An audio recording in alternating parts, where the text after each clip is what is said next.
Hello and happy Halloween to you all. Before we begin, I would like to give a special thank you to the talented narrators who contributed to this video. I urge you to check out their channels in the description below and show them the love they deserve.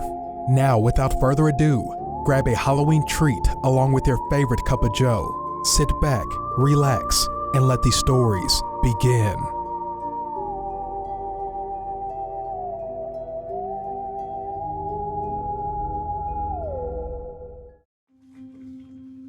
Now, this is something I really want to talk about, to be sure that everyone is cautious and stays level-headed at all times. Now for context, I live in the middle of nowhere in Canada. It was an old town that had quite a few abandoned buildings due to the absence of residents. Me and my friends were tired of the lack of entertainment, so what we did was explore these abandoned buildings. Prior to the experience I'm about to talk about, we never had anything too crazy happen to us. Occasionally we'd see a small bit of blood-like liquid, and we did see a pentagram on the ground from someone who went to the house previously, but nothing too bad. Until the last time I had gone exploring abandoned buildings. Now, when I was younger, I used to go to a daycare that was part mental hospital. Weird combination, I know. It closed down due to the lack of patients and lack of children at the daycare. I decided to go back there with my friends a few years ago. For context, I was 15 when this happened. Most of my friends were around the same age. When we got there, it was rather cliche. There was a fog, it was dark, and there was a light drizzle of rain. We went to the main gate, which was padlocked shut. We decided to help each other hop over it and made a ton of noise. We were laughing and giggling the whole time, unsuspecting of what was to come. We looked around the small play place with flashlights we had on our person. Even with our somewhat powerful flashlights, our visibility was rather limited. We decided to enter the decaying building. Glass and dirt crunched under our feet as we stepped into the daycare section of the complex.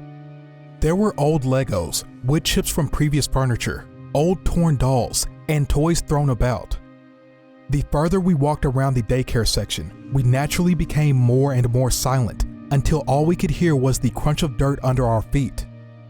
I found some crayons in a plastic container in the corner of the room.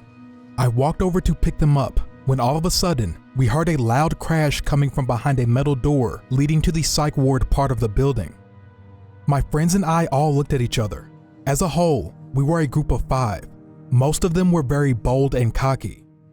We all looked at each other when my friend Brian suggested we go look to see where that sound came from. Personally, I was not too fond of the idea, but with my group of friends, there was no way anyone was going to decline such a thing. We all stacked up on the door and opened it. It was rusted to the floor, and we heaved it to get it open. As we walked in, the metallic smells and must became stronger, with a hint of something else which I couldn't put my finger on at that moment. We walked in, our flashlights pointed in every direction, with Brian leading the group. The hallways were tight, and to the left and right were the occasional metal doorway, some with doors open. I felt slightly claustrophobic, and it felt a little hard to breathe. As we continued, Brian shone his flashlight into a room and recoiled. We all stopped walking as Brian slowly entered the room. "What is it?" I asked him. "I thought I saw someone here. It seems all fine now." To be honest, I thought he was just messing with us to increase our anxiety, but looking back, I think he was completely honest. He backed out of the room and we continued walking deeper into the psych ward when another friend swiftly told us to stop. We came to a halt and all listened. In the distance ahead of us, we heard the subtle pitter-patter of footsteps echo through the hallway. We all looked at each other, fear in each of our eyes. Brian continued walking towards the sounds. We considered turning back for a second without Brian, wondering if some ghost or something was in the building, but we couldn't do that to him. The closer we got, the more I felt like I was being watched. When finally, we entered a room on the right, which had the smell of rotting meat. In front of us was a dead deer. Its insides were spilled all over the floor, staining the concrete. A friend of mine had a very weak stomach and vomited all over the floor. That's when we heard a whisper from somewhere. Brian pointed his light to the corner of the room, where a man with short hair was standing with his head down. He wore a bright green t-shirt stained with what I assumed was blood and torn beige pants. He did not have any socks and his feet seemed damaged. He was twitching sporadically and continued to mumble even after we saw him. We stared at him for a solid 30 seconds before he made his first true movement. He looked up at us with a haunting grin that sent shivers down our spine. "You guys here for the feast?" He said each word with varying inflection and energy. This kicked us over the edge and we bolted out of the room all the way back to the daycare center. The door was still open and we decided to try and slam it shut, but the rust and pure weight of the door almost kept it open. It took 3 of us pulling with all of our strength to close it, and just before we did, I could still see the silhouette of the man watching us, his white teeth being the only other human feature I could see.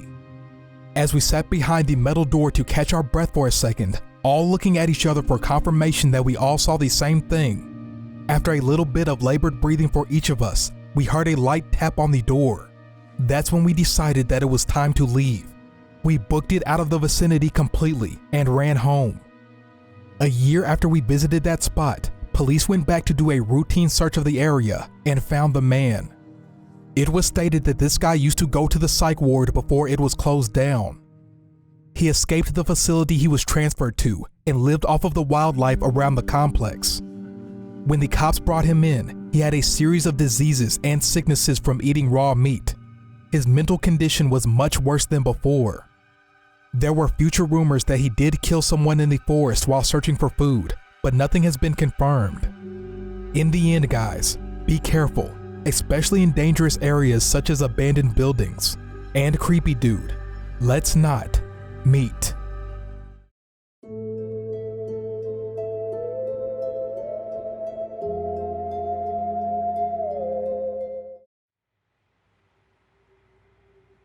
When I was 13 to 14, me and my friends would sneak out and go hang out with our boyfriends out in the middle of nowhere.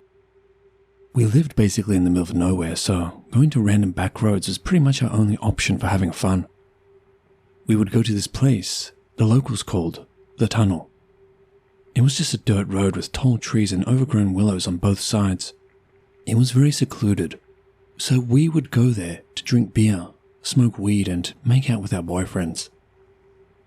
They'd always tell us spooky stories of a large black dog that would chase their car every time they went down there at night. They said one time they went there during the day and they saw the dog dead and mangled on the side of the road. The next time they went back at night, the black dog was alive and well and chasing after their car again.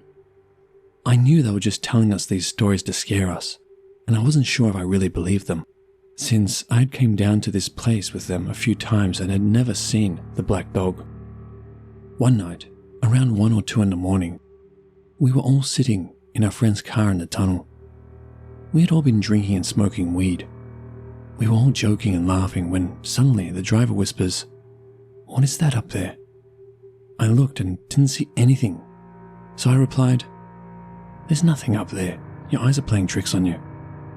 "No, seriously, there's something in the road up there," he replies.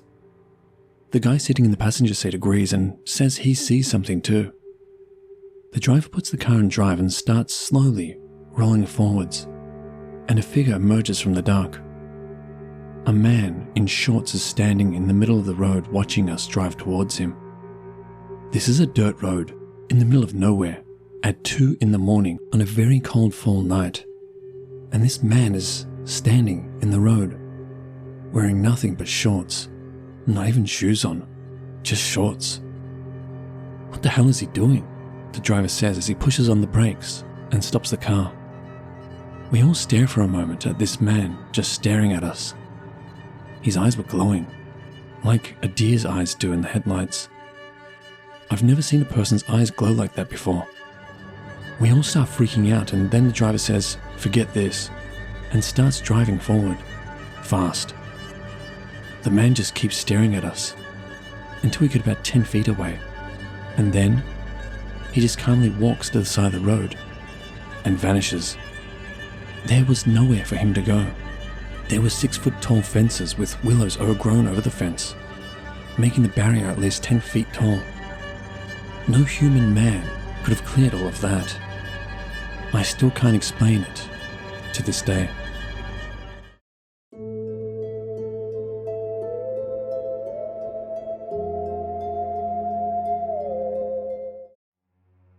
It was about 28 to 29 years ago. After I graduated from high school, I got a job in Saitama. It's a prefecture in Japan, which neighbors Tokyo. I got a second-hand car after a couple of months of moving to Saitama. You really need it out there. I was glad I bought one. I used to go on long, relaxing drives after work. I would listen to my music and smoke cigarettes. I really enjoyed it. Obviously, that was until the night in question. One night, I was on a particularly long drive. I was way out in the mountains. There wasn't much but darkness and the sound of cicadas all around me. I drove with the windows down. Well, at least one window. The driver's side window, since I was usually smoking. I was heading along this dark road, and I heard a scream. It wasn't an adult scream. It sounded like a kid's scream. It was blood-curdling. I don't want to talk about it much because I can still hear it in my mind as I type these words, but trust me, if you heard something like that, you'd do what I did. Slam on the brakes. It was instinctive. I wasn't a believer in the paranormal or anything like that. I put a lot of faith into my 5 senses. And I felt like something was happening out here. So I pulled over onto the hard shoulder and got out of the car. I felt chills rise up my spine. It was the dead of night, and there was no reason why I should have heard what I heard. I scanned the area as best I could. My car's headlights lit up the dark woods ahead of me, but there was darkness in all other directions. I began to sweat. I was worried, scared, nervous, paranoid, you name it. I was overcome by some terrible dread. What made that sound? Was someone in danger? I was wondering. My legs began to tremble. I thought that was just a thing that people say, but it's pretty true.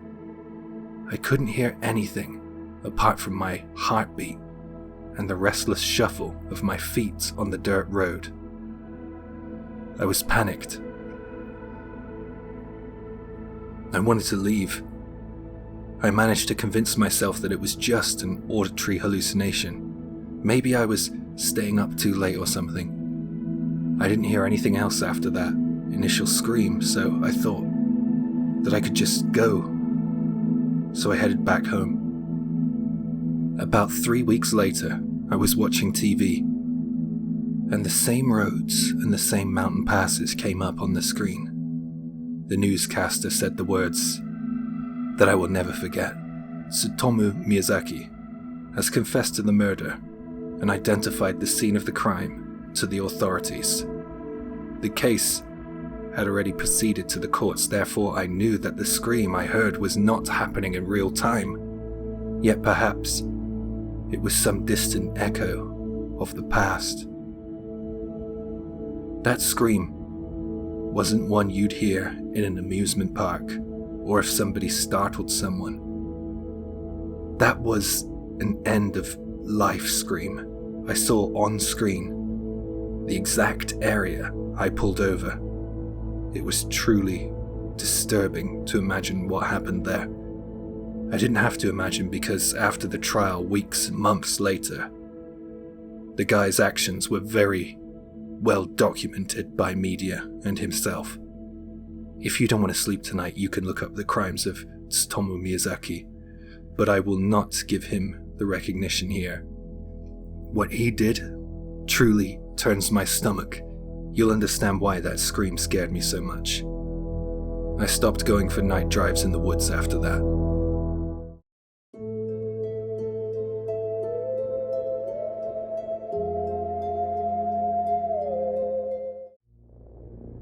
I bought an old house that needed renovations. The previous owner was the adult daughter of an elderly lady who died in the house, and she didn't want to deal with her mother's belongings or the cleanup. I've never been squeamish about dealing with other people's property. At one point, you could tell she took a lot of care of her home, but just got overwhelmed with all the cleaning and maintenance. The elderly lady died at the wooden kitchen nook. I've always felt watched when I was inside the kitchen, but it was never a malicious feeling. Imagine a country-style 1950s style home, and I wanted to keep the overall style and vibe, but make sure I had everything up to date. I like my fancy appliances. I kept the old furniture, took it outside, and treated it with wood finisher to keep it looking nice.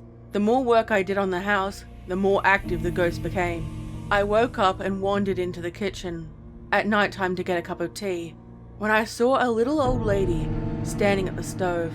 She was barely 5 feet tall, hunched over, with grey hair, and she was semi-transparent.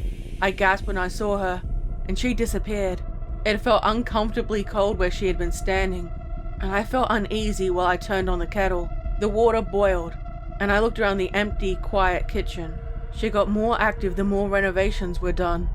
I kept and fixed up a lot of her belongings. In one of the kitchen units I found photo albums, letters from loved ones, and the random things she liked. I couldn't keep everything.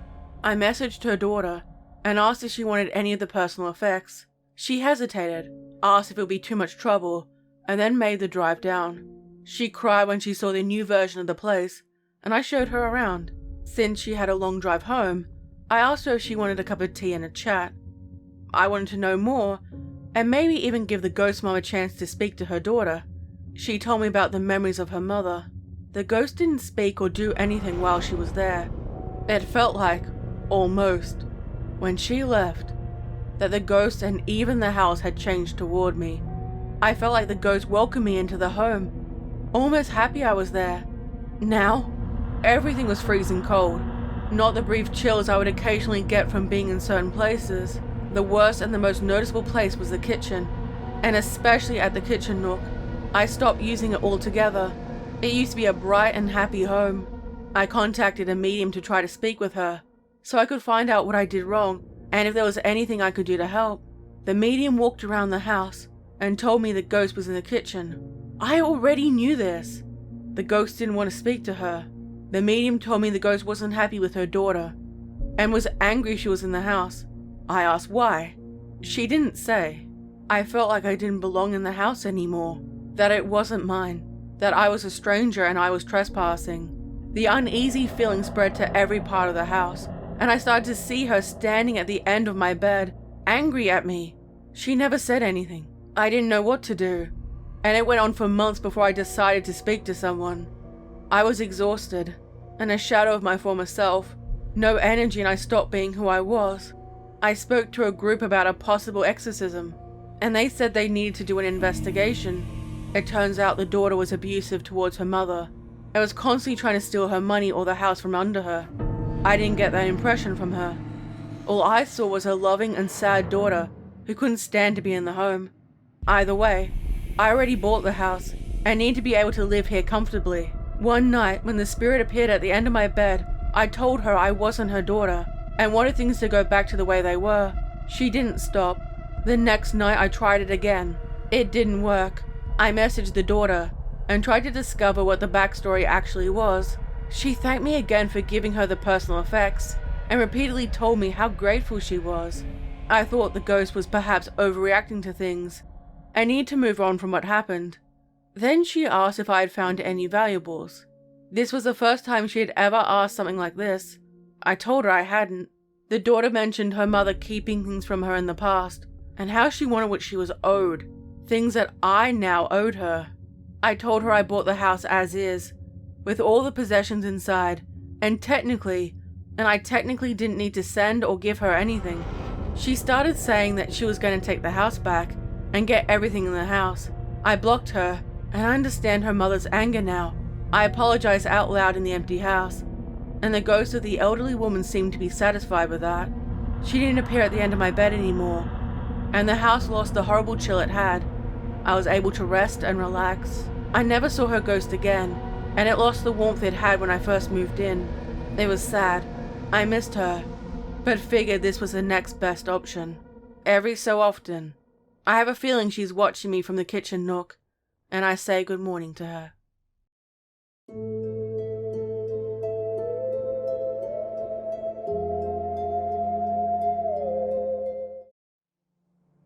So, this went down like an hour ago. I guess I found out why people don't like to pick up hitchhikers. See, I was driving from Texas to Cali around an hour after I started my drive. I saw this guy with his dog on Route 66 in the middle of nowhere, at least 3 miles away from even the nearest gas station. It's cold and I wasn't in a rush, so I decided to ask him if he wanted a ride. As it turns out, he was just trying to go to a city in Arizona, one that was about 20 miles off my route, so I offered to let him join the trip. He was chill and seemed normal, and looked like he even cared for his dog. His original story was that he started walking in Mississippi after some bullshit reason, which he then lost his job and everything went down the drain. So he walked/hitchhiked to Texas, where he got stuck for about 3 months, and was trying to get to his mom so she could help him out. I bought him food after asking if he ate, which he said that he hadn't. Okay, so them good deed endorphins are hitting just right, and I feel like I'm doing a good thing. After around 200 miles, he tells me that he just called his mom while I was refilling my gas, and apparently she went to LA for vacation, so he would just ride with me until I got to Cali. Okay, kind of weird and sporadic, but I didn't pay it too much mind. We chatted and again seemed pretty normal until we got to Arizona. He starts bringing up Trump and how the election was stolen by pedophiles during this timeline. Okay, red flag, but I just asked him to drop it as I don't like to talk about politics. He then asks if I could just drop him off at his, quote, 2 girlfriends at his house, which he got after his mom passed and inherited in a town in Arizona. He said he called beforehand and they were expecting him, which is a little strange because it's been 3 months. Also, he mentioned almost like nothing during an earlier convo that he has mild schizophrenia. And that is when I started to put it all together. No shit. I don't even think that he has a coherent goal of what he's doing. So when we get to Arizona, finally, and we're on the last 10 miles to his now one girlfriend, which he claims that he loves, I start to wonder about if I'm about to drop a mentally ill man off 2 states away in the middle of nowhere, where it's about to get freezing temps out. Oh, the plot twist? He apparently didn't even have a phone. As we got to his girlfriend's house, I told him, hey, want me to wait here just in case she isn't home, thinking I could at least talk to him, letting me drop him off at a nearby homeless shelter or something. And exactly what I thought happened. I guess I got the wrong info and she doesn't live there and my other family members live there though. Yeah, let's just go to Cali to see my mom. As he sat down in the car, which I had been driving with him for the last 9 hours, I told him that maybe he isn't in the best mental state at the moment and his mental illness could be playing tricks with him. He flipped his shit out of nowhere and said if I bring up his schizophrenia again, he would kill me. He wasn't threatening at all, so I simply said, bro, I don't feel comfortable driving you to Cali, but don't want to leave you and your dog in what's about to be freezing temperatures. Do you at least want me to drop you off at a homeless shelter? Nah, fuck it. I'll just walk to California myself, he declared in the mountain town of Arizona, where the temperature was about to drop significantly, and he had no money, food, or water, with at least 10 miles ahead on a fairly deserted road. I was pretty sure he didn't have any family living in the house he went to. He just left with his dog, and I sat there dumbfounded. Eventually, I left as there was nothing more that I could do at that point. I don't know where you are, dude, and hope that you're safe, and you get the help that you and your dog need.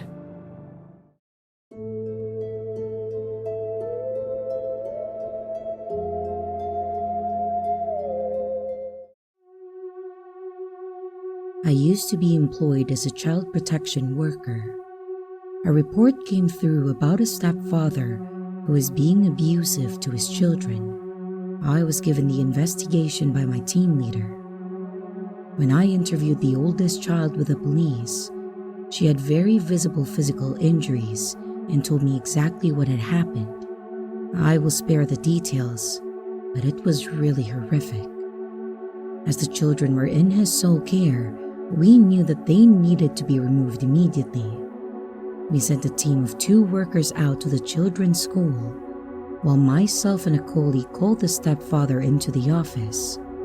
I led the interview, and it was horrible. He didn't even try to deny that he had hurt his stepchild, basically saying, "That's my kid, and I'll do what I want, and you can't stop me." When I served him with the paperwork, he absolutely lost his mind. He was swearing and screaming and said, "If we were outside this building right now, I would freaking kill you." We ended up running out of the interview room, pressing our emergency alarm, and I even had to make a police report about the whole thing. It got really messy. The next day we had court for the children, and my manager decided that I shouldn't attend due to everything that had happened the previous day. My colleague who attended told me that this man was at court and yelled several times something to the effect of, "Where is that worker who took my kids?" I remember feeling a little freaked out, but it's not uncommon to hear things similar to this when you have to remove a child. It's understandable that the emotions are very high. You build a bit of resilience working in this field, and overall, I mainly felt relieved that those children had been placed with an aunt and were safe. But about 2 weeks later, I had to stay back late at the office on an unrelated job. It was about 9 p.m. when I finished, and I was the only person there. I walked out to the back of the building to my car. It was really dark, and when I got close, I thought that I saw a shadow moving at the front of my car. Just for a second, and then it was gone. I was about 20 meters away at this point, but it startled me. I stood there for just a second, looking at my car, wondering if I was just being paranoid.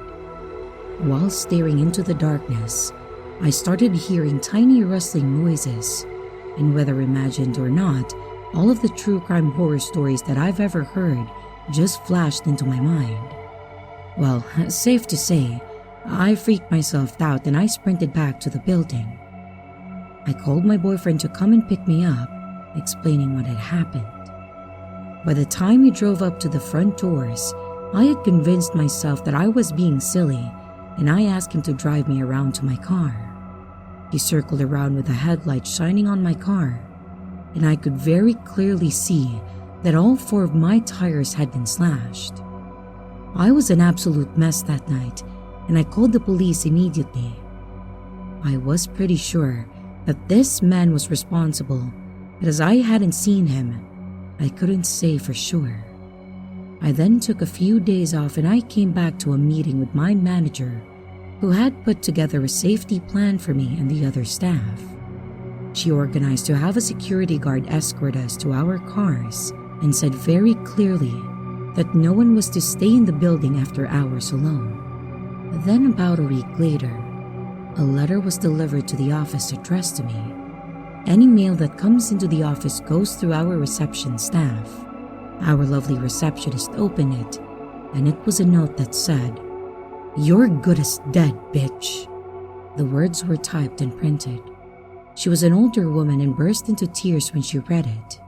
It didn't say who had sent it, but I am convinced that it was the same man.